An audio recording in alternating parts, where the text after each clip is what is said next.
Dios mío, dígnate librarme. Señor, date prisa en socorrerme, que tú eres mi auxilio y mi liberación. Señor, no tardes. Salmo 69. Bienvenidos, hermanas y hermanos, a esta nueva emisión de su programa Crecer Juntos, aquí en Radio Anglicana. Recordarán que les había pedido para este programa que se prepararan los capítulos 21 y 23 de Mateo, en el que vamos a ver cómo este evangelista nos muestra una comunidad con relaciones nuevas. En la tercera parte del Evangelio, que ahora comenzamos, prepara la pasión de Jesús. En este programa veremos cómo se acentúa la tensión entre Jesús y sus adversarios. Y como en los programas anteriores buscamos tres aspectos. Insistir en las actitudes de fraternidad y servicio como propias de la comunidad cristiana, implicarnos en la construcción de comunidades con relaciones nuevas y entender el conflicto que tiene planteado la comunidad de Mateo frente al judaísmo de su tiempo. Pues bien, en los programas anteriores Jesús ha dicho a sus discípulos cuál era el destino que les aguardaba y les ha instruido sobre las exigencias del seguimiento. Lo hemos visto, por ejemplo, en Mateo 16, versículos del 20 a 28. En el programa de hoy vemos cómo Jesús entra en Jerusalén, la acogida calurosa que recibe de la gente que le aclama: bendito el que viene en nombre del Señor. Vemos en el versículo 9 del capítulo 21, se convierte pronto en un abierto enfrentamiento con las autoridades judías y termina en un rechazo frontal. La sección se cierra con las mismas palabras que había pronunciado la gente a la entrada de Jesús en Jerusalén, Mateo 23, 29, pero ahora suenan como un lamento y una condena por la actitud que mantienen los líderes religiosos.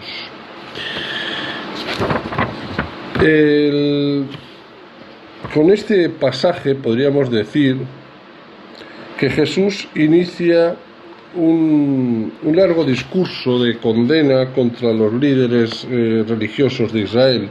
Sin duda, una tensión similar debió de rodear el último periodo de su vida, pero lo que más claramente aparece en este pasaje es el conflicto tan intenso que vivía la comunidad cristiana de Mateo frente al judaísmo posterior al año 70. El pasaje recrea una exhortación de Jesús a sus discípulos y a la multitud, pero al hablar de ellos, el evangelista tiene puestos los ojos en su comunidad. Recuerda y actualiza las enseñanzas de Jesús para desenmascarar las actitudes ajenas al Evangelio que hayan podido introducirse entre los cristianos que vivían alrededor de los años 80 y 90.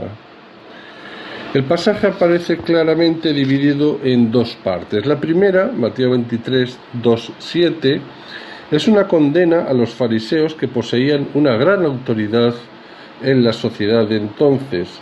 Eran los maestros, los jefes del pueblo elegido. La ley de Moisés, de la que ellos eran garantes, constituía la enseñanza recta que tenía que transmitirse de padres a hijos y encarnarse en la comunidad del pueblo. Esta condición les hacía personas honorables y muy respetables.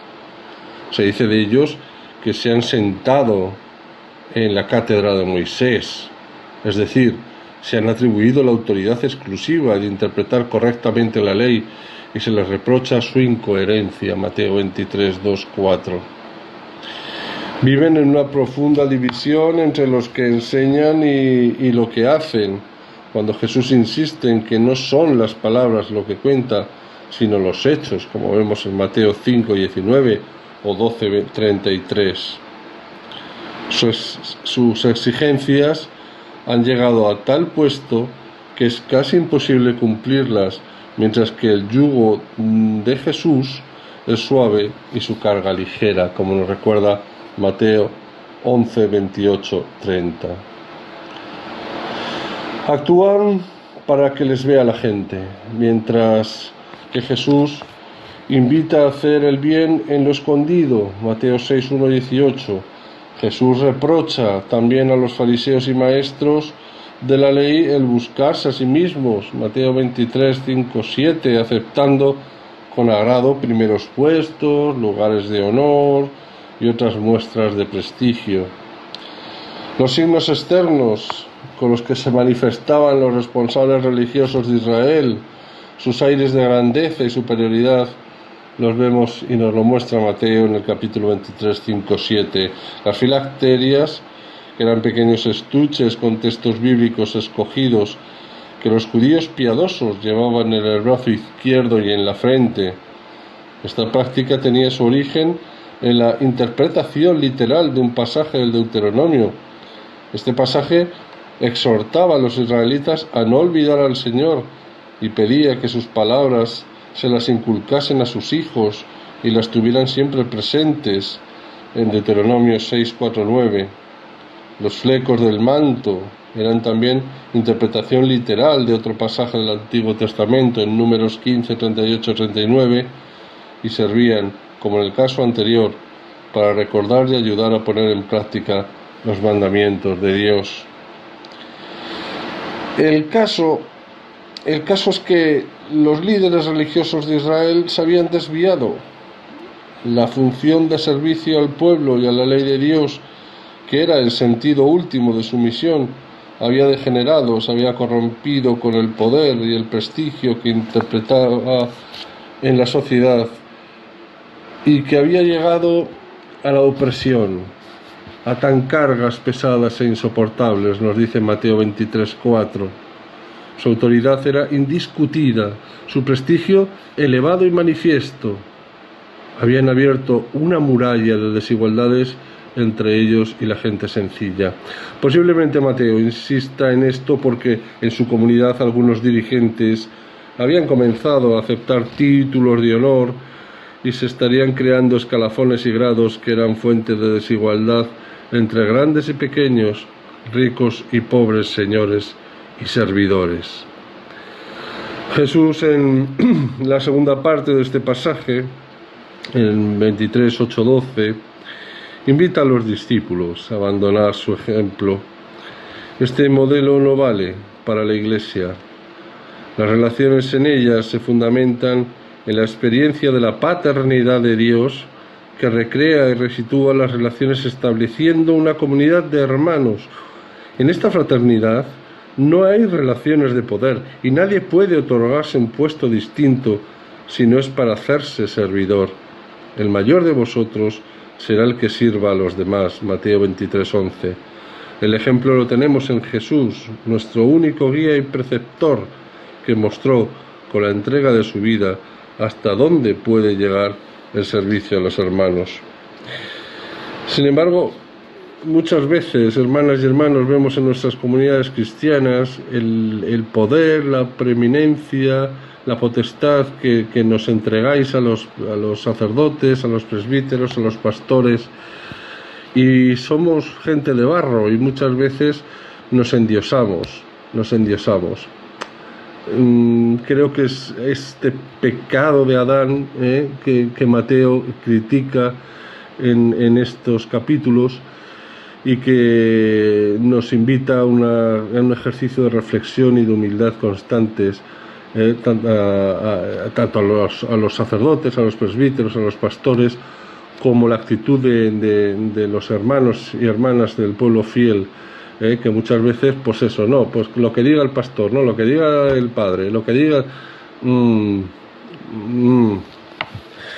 Seguimos, que si no, el Evangelio de Mateo, al igual que los otros evangelios, nace en el seno de una comunidad viva que ha optado por seguir a Jesús, pero que encuentra dificultades en su camino. Conocer la situación por la que atraviesa esta comunidad nos ayudará a comprender y actualizar el mensaje de Jesús que nos transmite Mateo. La comunidad de Mateo estuvo formada inicialmente por judíos que se convirtieron al cristianismo y que fueron abriéndose al mundo no judío. Considera que el pueblo de Israel ha rechazado el mensaje de Jesús y que por tanto este ha de anunciarse a todas las naciones. Su vida se desarrolla en un ambiente de fuerte polémica contra el judaísmo porque ambos, tanto judíos como cristianos, se consideran los auténticos herederos de las promesas hechas por Dios en el Antiguo Testamento. Para entender mejor el conflicto planteado en esta comunidad con el judaísmo oficial, tenemos que recordar que algunos cristianos, tras la resurrección de Jesús, continuaron unidos al judaísmo. En el año 70 después de Cristo, cuando las tropas romanas destruyen el templo de Jerusalén y la ciudad santa, se produjo una crisis en el interior del judaísmo que el grupo de los fariseos intentó resolver en la asamblea de Jamnia. A partir de entonces comenzó la reorganización del pueblo judío en torno a la ley. Su interpretación corría a cargo de las autoridades religiosas y era norma de orientación y comportamiento para todo el pueblo. Uno de estos grupos judeocristianos es la comunidad de Mateo, y como era de esperar, surgieron duros enfrentamientos entre ambos, el judaísmo fariseo y la corriente cristiana, hasta que esta última fue expulsada de la sinagoga judía y sigue un camino diferente. La comunidad de Mateo se encuentra pues en un momento crítico. Hacia afuera se enfrenta con el rechazo e incluso la persecución por parte de sus hermanos judíos. Hacia adentro siente la llamada a mantener su identidad desde la tradición de Jesús de Nazaret. Tiene delante el reto de continuar acogiendo a los gentiles, de hacer una interpretación propia de la ley de Moisés, ya que la de los maestros de la ley no podía ser aceptada. Había que organizarse, estructurarse internamente para pervivir en el tiempo, dar respuesta a problemas concretos como la falta de entusiasmo entre algunos miembros de la comunidad, la apertura evangelizadora, y todo desde la radicalidad del mensaje de Jesús. El Evangelio de Mateo, hermanas y hermanos, poniendo los ojos en Jesús y en el grupo de los discípulos que le seguían, con Pedro a la cabeza, emprende la tarea de animar a su comunidad para que se convierta en la iglesia cristiana. Este es también el reto que se nos presenta hoy a nosotros, desde nuestra realidad histórica, en algunos aspectos similar y en otros diferentes a la de la época del evangelista. Estamos llamados a hacer vida en nosotros, en nuestras comunidades y en nuestra iglesia, la radicalidad del mensaje de Jesús. Pues hermanas y hermanos, aquí lo dejamos. Les voy a invitar que se preparen los capítulos 24 y 25, donde nos vamos a encontrar cómo Mateo nos presenta las preguntas del amor. Y en ellos vamos a ver cómo el destino de Jesús está cercano. Inmediatamente antes, Mateo recuerda a su comunidad que la segunda venida del Señor está cerca y que deben esperarlo manteniendo una serie de actitudes. Y vamos a fijarnos en ellas. Mientras leen Mateo 24 y 25, intenten responder a esta pregunta: ¿cómo deben esperar los discípulos la venida definitiva de Jesús? Capítulo 24 y capítulo 25. Ahí queda para la semana que viene. Pues nada, me despido. Se queda aquí para ustedes el presbítero Francisco Javier Izquierdo, de la Comunidad Apostólica Fronteras Abiertas, que peregrina en Zaragoza, en España. Y les pido que se unan conmigo una vez más en esta oración. Ven, Señor, en ayuda de tus hijos. Derrama tu bondad inagotable sobre los que te suplican y renueva y protege la obra de tus manos en favor de los que te alaban como Creador y como Guía. Por Jesucristo nuestro Señor. Amén. Pues nada, me queda solamente convocarles a la próxima emisión de su programa Crecer Juntos, aquí en Radio Anglicana. Y no olviden, hermanas y hermanos, que todo es gracia. Solo tú, Señor, solo tú, Altísimo, Jesucristo.